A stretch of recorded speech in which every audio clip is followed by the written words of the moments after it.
This girl is amazing. She made a fish trap on her own and waited by the shore for hours, finally catching a small fish. After starving for ages, she finally enjoyed some grilled fish. She survived 14 days and won $100,000. The challenge was set in Guyana's tropical savanna, teeming with top predators and crocodiles. The guy, Shane, is a fan of 21 Days of Primitive Living. Shane loves the 21 Days of Primitive Living show and is passionate about outdoor survival. Jenny shares his enthusiasm for wilderness survival. Like Shane, she's an enthusiast but has never actually done it. This challenge is very exciting for her. The show picked her for her strong spirit and background. She's an endurance athlete but lacks primitive survival experience. Meeting Shane for the first time made her very nervous, while Shane was thrilled. They greeted each other in what seemed like a vast wilderness. Just the two of them like primitive people, but in reality there was a whole crew behind the cameras. They were given a fire starter and a machete, and an old iron pot provided by the show. Just by looking at it, you could tell how many teams had used this pot. The map was mostly covered in spicy strips, which thrilled Jenny. They both wanted to try some. They had to hike 5 kilometers to a water source to build a shelter. They started their trek along the swamp's edge in Guyana's scorching tropical savanna, where it was already 35 degrees. The ground was soaked, and they had to watch their step for spicy strips. Shane kept warning Jenny about rattlesnakes.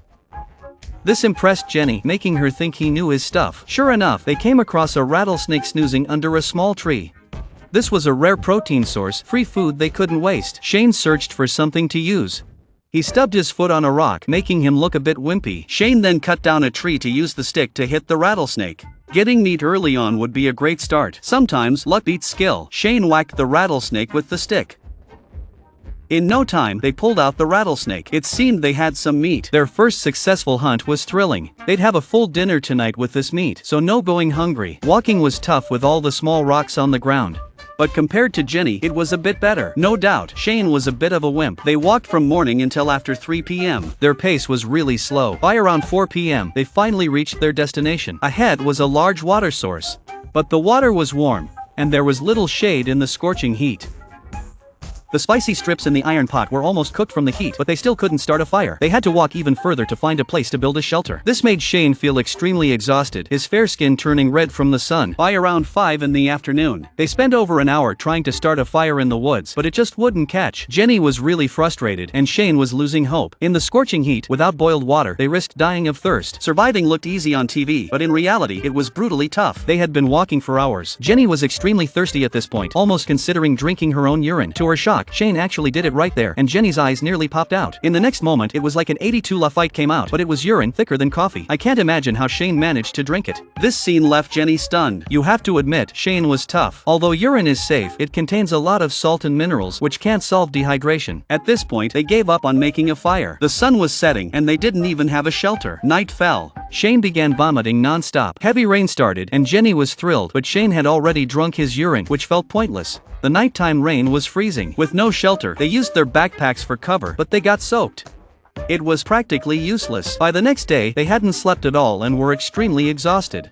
But they still had to find a spot for a shelter. Walking 5 kilometers on this deceptively flat savanna was grueling. The spicy strips they caught yesterday went to waste. The rocky path made Shane feel awful, and he threw up again halfway. This vomiting was likely caused by dehydration. If not treated in time, it could lead to severe dehydration and organ failure. By about 1 p.m., they arrived at a large pond and were thrilled to see the water. This must be the spot on the map. The area was rich in resources, ideal for a shelter. Shane began chopping wood, determined to get at least 3 hours of sleep that night. But his physical condition made him feel terrible. Before long, Shane came to Jenny for comfort, crying like a child in her arms. Shane admitted he thought the challenge looked easy when others did it, but it was much harder than he expected. Now, he just wanted the prize money and didn't care about surviving. Jenny was left awkwardly speechless, thinking, why not just ask the show for millions to get rich? She really hoped Shane would stay and continue the challenge. She knew that if Shane left, there would be no free labor here. Jenny kept trying to brainwash Shane. Her goal was to make him feel less pressured and just focus on working hard here. She told him not to worry about anything else, calling him baby. After being brainwashed, Shane felt full of energy. He picked up a machete and started chopping wood. With their combined efforts, they quickly built a bed. Shane opted to nap first while Jenny attempted to start a fire, but the dampness made it tougher than she expected.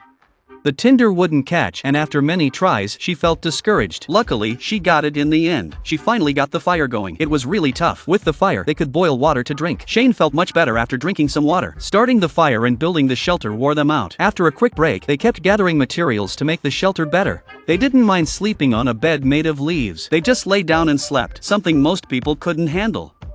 Soon, it started raining heavily. They had no choice but to hide under the bed to avoid the rain. Jenny felt miserable thinking it would rain again tonight. Because on rainy nights they couldn't sleep at all. After the rain stopped, they climbed back onto the shelter to rest. Just as they were about to sleep, the shelter fell apart, which was a major setback. The mosquitoes were relentless, making sleep impossible. They spent the entire night battling mosquitoes. By day 3, the shelter still needed work and Shane was feeling really down. He couldn't bear the challenge any longer and felt it was pure torture, so he decided to quit. Jenny didn't bother trying to change his mind. She saw Shane as a quitter. Tearfully, he told the show he was done. Poor guy just couldn't handle it. Without Shane's help, Jenny was really frustrated. She had to handle everything alone. Lying in the shelter, she began to complain about Shane. At this moment, she doubted her ability to complete the challenge and decided to take it one day at a time. Jenny collected firewood and took a hot bath. Next, she worked on the shelter, hoping the wood would last all night. Alone, she was really scared and hoped it wouldn't rain, but it started pouring before she could finish the shelter. She had to build a rain cover for the fire. By nightfall, the fire had gone out and the shelter wasn't finished. Jenny curled up on the ground, shivering from the cold. She felt like she wanted to die. By the 4th day, she finally got some proper sleep in the morning. It was incredibly tough. She almost gave up the previous night. Each morning felt like a fresh start. Today, she aimed to find some food. These cacti were crunchy but better than starving. On nights without rain, she had to endure the torment of mosquito bites. Occasionally, she found some skin parasites on her body, which was terrifying. By the 5th day, Jenny was covered in bites. She washed in the water to avoid infection. Her meals were mostly cacti and protein-rich grubs from ground nuts. The grubs turned into her main protein source. She kept gathering them, and despite being tough to eat, they gave her vital nutrients. She consumed over a pound of grubs, but that night, she couldn't stop vomiting, likely due to their greasiness. By day 6, she craved a change in her diet and noticed fish every time she fetched water. Catching one would be amazing. Jenny started making a fish trap. She quickly crafted one and placed some bait inside before setting it in the water. Hoping to catch some fish, by the 7th day, Jenny checked the trap early in the morning but found nothing. She figured the fish had escaped, so she chose to monitor the trap and pull it up as soon as one swam in. She waited for hours. At last, she caught a small fish and was overjoyed. She quickly grilled it over the fire. After days of struggle, she finally enjoyed a protein-rich meal from her own efforts. Days passed, and the shelter was still not built. On the 10th day, she found a dead tree trunk by the shore. She wanted to take it back for firewood but was too weak to lift it. After much effort, she managed to drag it back to the shelter. Surviving in the wild was tough for her. By day 11, she started to break down. It was hard, but she refused to give up.